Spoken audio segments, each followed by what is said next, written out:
Hello, Dork Squad. I'm Jonathan Cormer, and you're listening to Dorktales Storytime. John and Character presents Dorktales Storytelling with a geekish twist.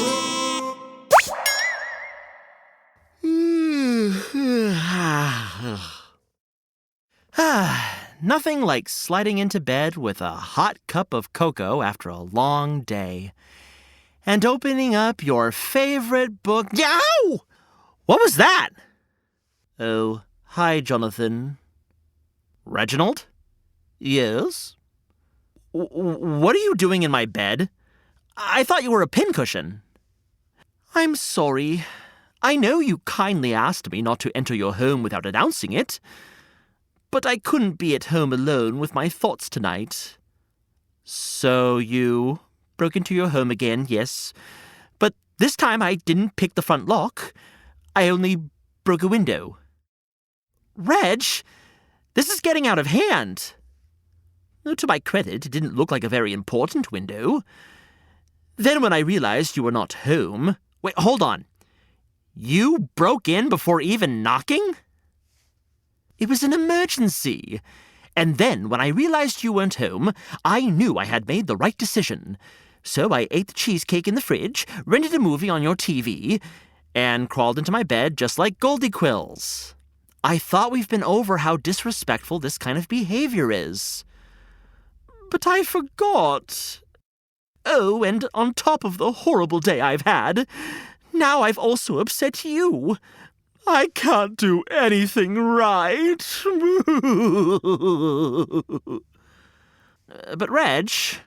No, I'm selfish and horrible, and I don't deserve friends.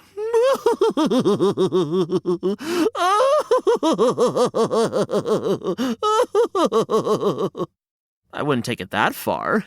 But wasn't that the moral of our previous story? The Goldie Quills effect? Oh, no, don't worry, Reg. It was about being respectful and understanding people's, or bears' boundaries. You're not a bad person if you cross that line, especially because you're always trying to learn and do better. Just remember not to break your friends' windows. And eat their cheesecake. And eat their last slice of birthday cheesecake they have been saving, yes. Oh, is that so? It was special. Oh, now I am a terrible hedgehog best friend. Oh, Reg. What's going on, my friend? You're being extra hard on yourself today. I don't feel like talking about it. But you do feel like beating yourself up about it. Yes. Well, I'll happily keep you company. And I'm not mad about the cheesecake, truly. But the door is always open if you want to talk it through. Together. After all I've done, you'll think poorly of me. Oh, come on, pal. I'm sure I've seen you do worse.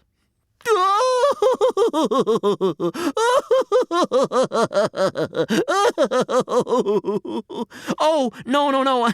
I'm sorry, Mr. Reg. I was just teasing, like we usually do.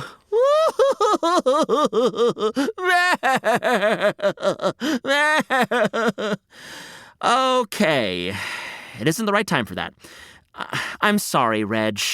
You can tell me anything, and I'll always be here for you. Well, all right. Earlier today, I ran into the Stork Squad. The Stork Squad? One stork, one goose, and a heron. I call them the Stork Squad. They're this really cool group of birds who just moved into the pond by the rock where the turtles sun in the forest. I haven't heard of this cool group of birds before. When I saw them, I was so excited to have the opportunity to talk to them and invite them to next month's DragonCon. You have tickets? I heard actual dragons are going to be there. I know. So I ran to where they had flocked and was calling out about the tickets, which they scoffed at. First of all, what? Yes. And then, before I had the chance to reach them, I tripped and fell into the pond. Oh, no. And it was a particularly muddy, algae-covered corner of the pond, so when I stood up, all the algae and muck was covering my quills. I looked horrifying, like the sludge from under a boat. And the cool birds? They laughed at me. They called me Goopog. The stork announced he was too cool for this pool, and the stork squad flew off, cawing and cackling at my plight. Well, it doesn't sound like they'd make very good friends. Well, they're good friends to one another. Yeah, but they weren't really nice to you. And they should have been, right? Like we've talked about before with bullies. Well, of course, everyone deserves a chance. They didn't even get to know you. I guess they couldn't see past my disgusting exterior covered in pond muck and scum. Which is no reason to bully a person. Sometimes we trip and fall and get covered in algae, and that's okay. You're so good to me. Why is nobody else? Well, I wouldn't say nobody else is good to you. You've got a lot of friends who would help you out of that pond, or go to DragonCon with you.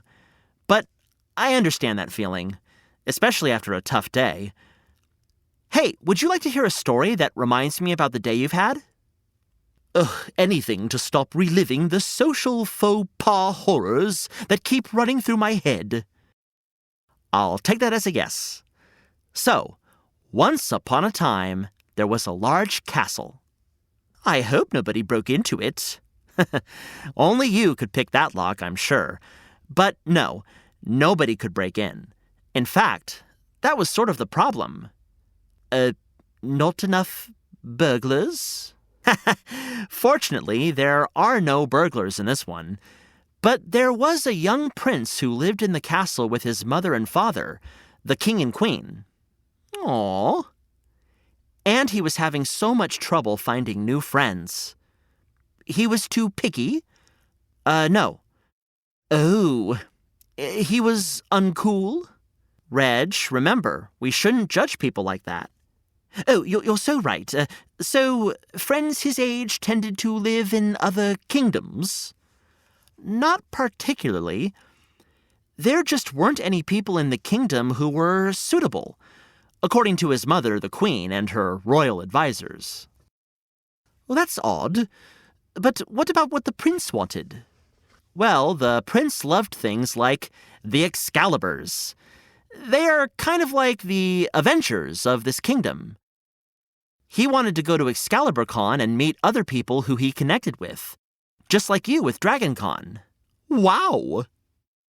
Instead, the queen and her advisors sent him to things like jousting expeditions, and then would ultimately decide there was no one out there with that friendship spark, you know? Oh, I know. I've felt that spark before. You have? Yes, with a ham sandwich. Not sure that's really the kind of spark I'm talking about. It was grilled. Yes, but I'm speaking of a spark that's more, about connecting with another person. Me too. I wanted to marry that sandwich. You did? Truly. But then I forgot and ate it instead. Ah. See, that's kind of proving my point. I took a nap, then woke up hungry. What was I to do? Nothing. You had no other choice. Exactly. Was a great ham sandwich, though. But there was no other option. And that's exactly what the prince complained about to his mother. Now that you've brought every possible friend in the kingdom to the door, then pushed every single one away, nobody will want to hang out with me, especially since they're never good enough according to you. He complained to the queen and her court. You see, the group of people who were entrusted by the queen to find the prince his perfect friend squad were always dressed in the most up-to-date and expensive fineries, and eating the most exotic foods. Ooh! They wanted to be on top of every trend and were sure that all of their clothes, parties, and even the people involved in their social sphere were in vogue. What does that mean? Oh, when something is in vogue, it means it's fashionable and popular. Ah, so this is what it all comes down to. They wanted people to want to be like them. That's why they would send the prince to jousting instead of allowing him to meet friends doing the things he enjoyed. Exactly. The Queen's court held all the social power in the land. They decided what was popular to eat, see, and do, and who was cool enough to be friends with the prince. Sounds like a lot of pressure. It was. And it was getting on the prince's nerves. Oh, when will anybody ever get to stick around? He shouted one day after they had sent another potential buddy away. She was nice, but you didn't even let me talk to her to see if we had anything in common. It must have been so lonely, dealing with his mother and her court as they stopped any connections from happening. See? You pick up on themes quickly now that you've been telling stories with me for a while. Yes, well, I guess I am pretty quick. You are. Anyway, the prince was complaining about his lack of friends when a loud knock at the front door interrupted his speech. Oh, now, who could that be? Asked the queen in surprise. She was a strong-willed woman and pushed away her knight as she headed to open the door herself. Who dares interrupt the royal palace at this time of night, and in such a storm? She called out over the thunder and rain through the door as she unlocked and opened it just a crack.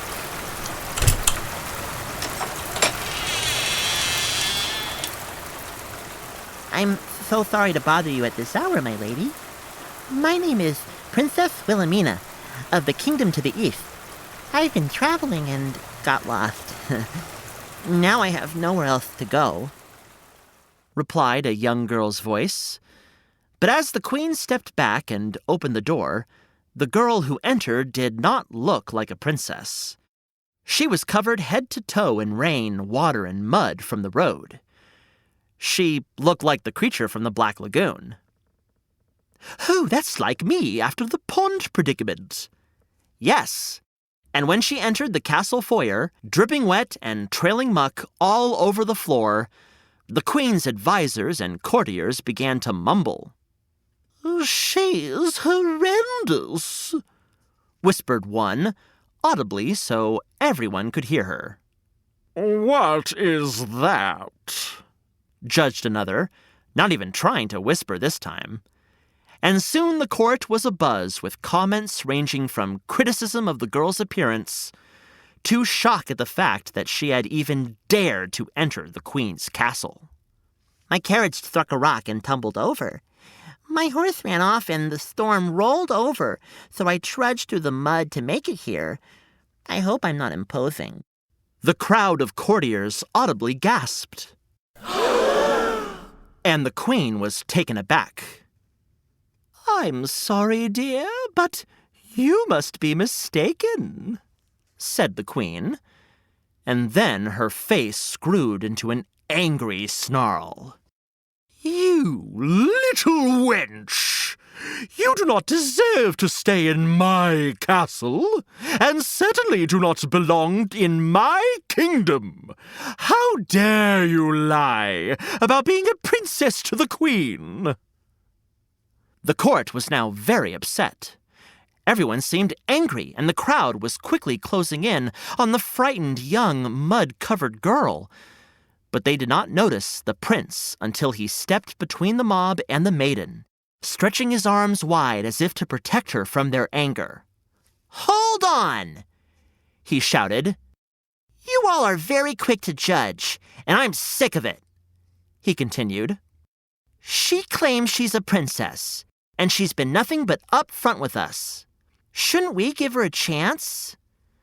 He implored to his mother, the queen, who reluctantly rolled her eyes. Oh, yes, a chance for the poor rain-soaked girl. Okay, fine. If my son feels like being insolent, I'll hear the girl out. What's your name, dear? You said Wilhemina? We'll set up a bed for you until the storm passes.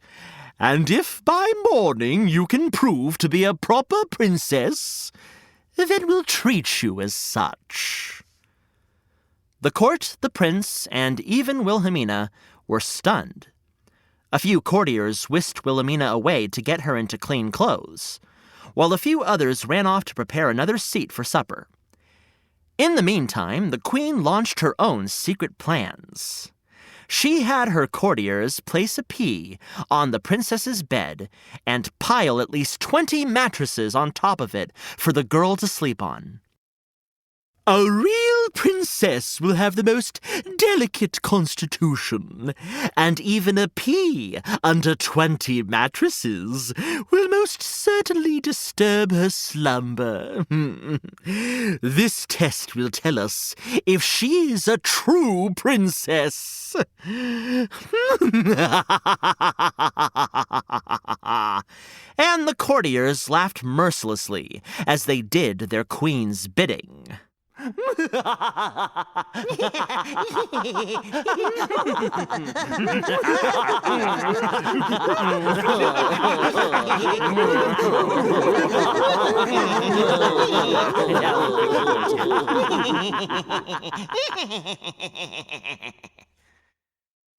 Those courtiers were up to no good. Same with that queen. But they were the popular ones. And yet, Princess Wilhelmina and the prince didn't seem to care what the queen or her courtiers thought. Over dinner, the two talked and laughed the entire time. It turns out they had a lot in common. She was a huge fan of the Excaliburs. I bet the queen is going to figure out a way to ruin this for the prince. You know, that's what I always assumed too, that the queen would prove the princess wrong. She was so sure that this girl, who in her opinion was such a mess of a first impression, couldn't be a real princess. She knew that Wilhelmina would fail her test. Well, did she? Nope. Wahoo! Wahoo is right. In fact, Princess Wilhelmina came down to breakfast the next morning, looking disheveled and exhausted. The prince was about to get upset, but the queen burst in with a, "Hello, did you sleep well, my dear?" To which the princess replied, No way. I'm sorry to reject your hospitality so strongly, my queen, and I'm so grateful that you let me stay the night, but I believe you may need some better mattresses. A loose spring dug into my back the entire time. Aha! She did pass the test. She had, and in more ways than one. For not only did Princess Wilhelmina finally convince the queen of her royal legitimacy, she also made a genuine connection with the prince, who didn't care about a test. He decided during their hours-long analysis of the ACU, Arthurian Cinematic Universe. Ah, of course. The prince decided then that he was going to stand up to the queen. He was sure, princess or not, that she was meant to be his very best friend. They both were sure of it. And so, together, they went off to ExcaliburCon. And after that, they lived happily ever after. Aww, that's so sweet. I like that story, Jonathan. About goodness shining through the muck and mud. That's right, Mr. Reg. I just want you to know that the queen and her court aren't that different from the Stork Squad. You may never be cool according to them. But is that what you really want? I suppose it's not. I'd rather be friends with someone like the prince, who gets to know me by talking to me. You want friends who love you for the wonderful hedgehog you are, and friends who have a bit of a broader definition of cool, if you ask me. Friends who like me when I'm at my best, and at my muddiest. That's right, Reg. If only the courtiers had noticed that Wilhemina, with or without proof of princesshood, was actually really cool too. So true. Now, you and I, well, we will always proudly be the nerdiest of nerds, the grandest of geeks, the dandiest of dweebs, welcoming all others into our Dork Squad. Ha! That's absolutely right. Thanks, Jonathan. I feel so much better, and I also feel like myself again. I wouldn't want it any other way. Jonathan, would you like to join me at DragonCon? Oh, well, I'd be honored. And, can you do me one more small favor? Sure, anything, buddy. Tell me more about these Excaliburs. Oh, yes. Well, there was Captain Camelot, a shield wielder of superhuman strength. Marvelous. There was also, Guinevere the Guardian, the Holy Grail, and, of course, the Iron Man. Iron Man? Oh, no, not that Iron Man. This is actually an animated suit of armor. Ah, of course. Tell me more. Well, legend has it that there was a secret agency called Night. And one day, there was a dark god that came down to the earth named Mordred, god of mischief, and he was wielding an ancient scepter that can bend anyone to his will. But actually, Mordred was working for an even more powerful force who wanted to wipe out half of existence.